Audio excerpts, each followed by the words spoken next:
আসসালামু আলাইকুম রহমতুল্লাহি ওবরকাতু। প্রিয় দেশবাসী, মুমিন মুসলমান ভাই বোনেরা, যে যেখান থেকে আজকে আমাদের এই প্রোগ্রামটি দেখছেন, সবাইকে আন্তরিক মোবারকবাদ জানিয়ে আজকে আমাদের এই ভিডিওর প্রোগ্রামটি শুরু করা যাচ্ছে। আমার এই চ্যানেলটিতে অনেকগুলো টোটকা দিয়েছি।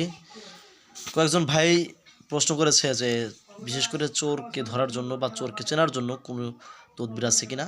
তো আজকে আমি আপনাদেরকে এই বই থেকে একটি গুরুত্বপূর্ণ টোটকা দেওয়ার চেষ্টা করব, যেটা হালাল পন্থায় আমলটি করতে হবে, হারাম বা কুফরি না। আশা করি আপনারা সবাই এই তদবির থেকে খুব ভালোভাবে উপকৃত হতে পারবেন ইনশাআল্লাহ। আর এই আমলটি করার জন্য অবশ্যই আপনাকে 5 ওয়াক্ত নামাজি হতে হবে। 5 ওয়াক্ত নামাজি না হলে আপনি এই আমলটি করে ওরকম ভালো কোনো ফলাফল পাবেন না। এই আমলটি করার ফলে আপনি চোরকে স্বপ্নে দেখতে পারবেন।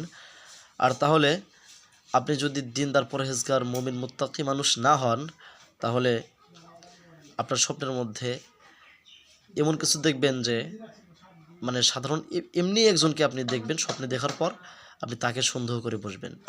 আর যারা দিনদার পরহেজগার মুমিন মুত্তাকি হবে, তাদেরকে আল্লাহ তাআলা ইচ্ছা করে দেখিয়ে দেবেন।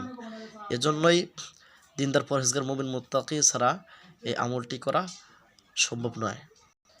এই আমলটি করার জন্য যে কোনো দিন আপনি পাক পবিত্র অবস্থায়, পাক পবিত্র স্থানে, পবিত্র পোশাক পরিধান করিয়া এই তদবিরটি আপনারা লিখবেন। স্ক্রিনে আমি ছবি দিয়ে দেব আপনাদের সুবিধার্থে। পরবর্তীতে আপনি যখন ঘুম আসবেন, বালিশের নিচে রেখে এটা আপনি ঘুম এসে পড়বেন। এরপর আপনি স্বপ্নে যুগে এই চোরকে দেখতে পারবেন। আর অবশ্যই এটা হালালভাবে, হালাল কোন কাজের জন্য করতে হবে। ছোট্টখাট্ট কোনো বিষয় নিয়ে এই আমলগুলো করা ঠিক নয়। আজকের মতো এখানে বিদায় নিচ্ছি। দেখা হবে নতুন কোনো ভিডিওতে। আসসালামু আলাইকুম রহমতুল্লাহি ওয়া বারাকাতুহু।